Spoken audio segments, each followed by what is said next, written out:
ओम श्री गणेशाय नमः। आज हम आपके लिए इस वीडियो में लेकर आए हैं संकट चौथ के व्रत की कथा।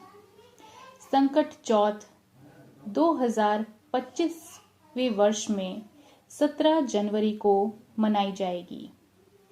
17 जनवरी की सुबह 4:06 पर चतुर्थी तिथि शुरू होगी और इस तिथि का समापन जो है वह 18 जनवरी की सुबह 8:30 पर होगा।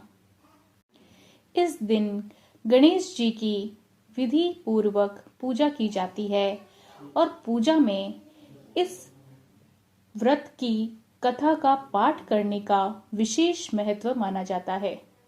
संकट चौथ का व्रत माताएं संतान की दीर्घायु के लिए करती है और पूजा करके संकट माता की कथा पढ़ती है।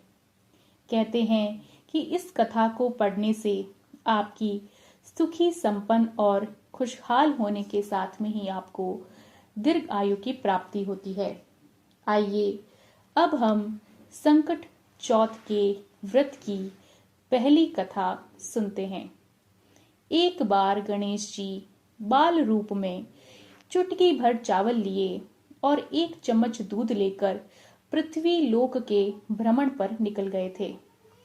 वे सबसे यह कहते हुए घूम रहे थे कि कोई मेरी खीर बना दो, कोई मेरी खीर बना दो, लेकिन सबने जो है उनकी बात पर ध्यान ही नहीं दिया, क्योंकि उनके पास में सिर्फ 1 चुटकी भर चावल और 1 चम्मच दूध था।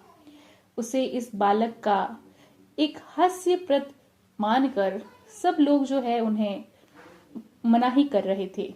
तभी वहां पर एक गरीब बुढ़िया उनकी खीर बनाने के लिए तैयार हो गई। इस पर गणेश जी ने घर का सबसे बड़ा बर्तन चूल्हे पर चढ़ाने के लिए कहा उनको। बुढ़िया ने बाल लीला समझते हुए घर का सबसे बड़ा भगोना जो है वह चढ़ा दिया।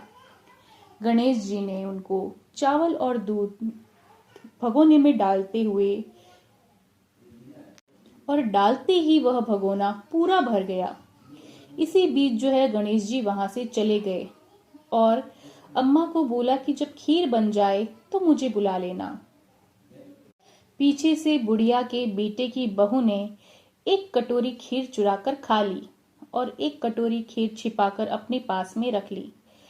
अब जब खीर तैयार हो गई तो बुढ़िया माई ने आवाज लगाई कि आजा रे गणेशा, खीर खा ले। तभी गणेश जी वहां पर पहुंच गए और बोले कि मैंने तो खीर पहले ही खा ली थी।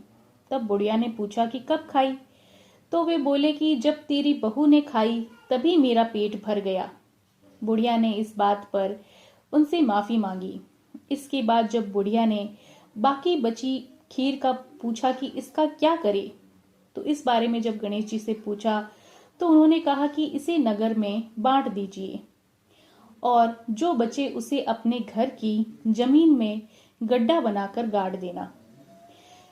बुढ़िया ने वैसा ही किया। जब अगले दिन बुढ़िया उठी तो उसने अपनी झोपड़ी महल में बदलती हुई देखी और खीर के बर्तन जो है वह सोने जवाहरातों से भर गए।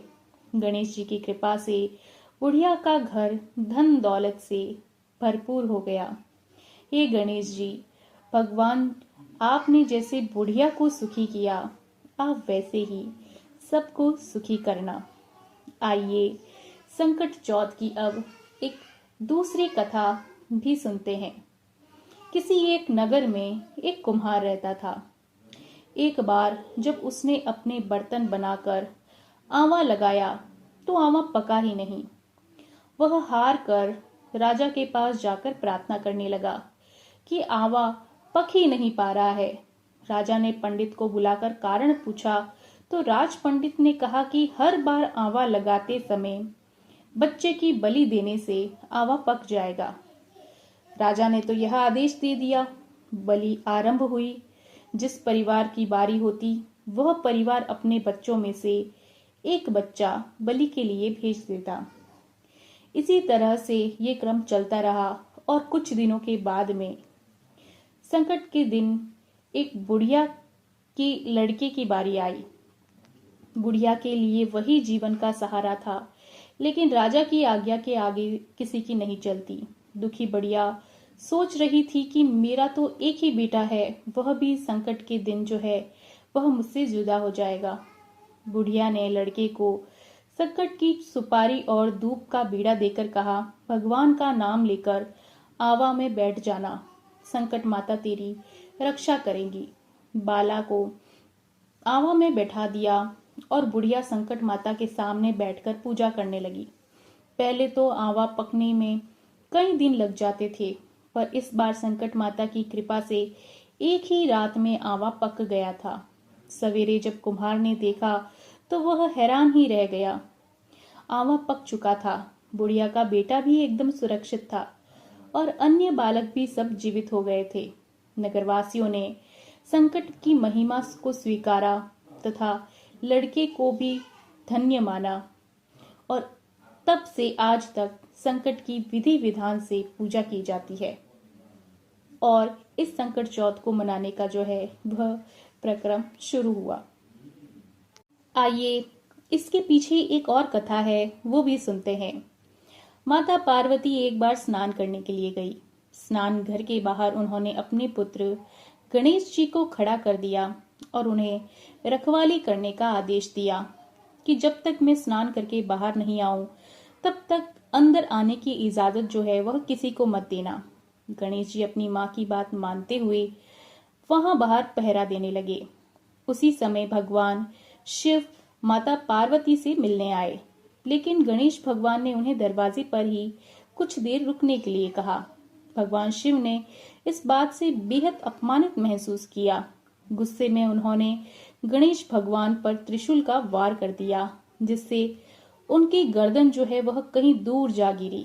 स्नान घर के बाहर शोरगुल सुनकर जब माता पार्वती बाहर आई तो देखा कि गणेश जी की गर्दन कटी हुई है।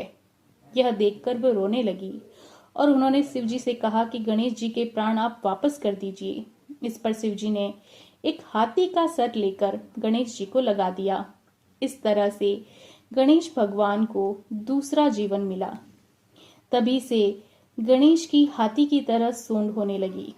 तभी से महिलाएं बच्चों की सलामती के लिए माघ माह के कृष्ण पक्ष की चतुर्थी को जो है संकट चतुर्थी का व्रत करने लगी।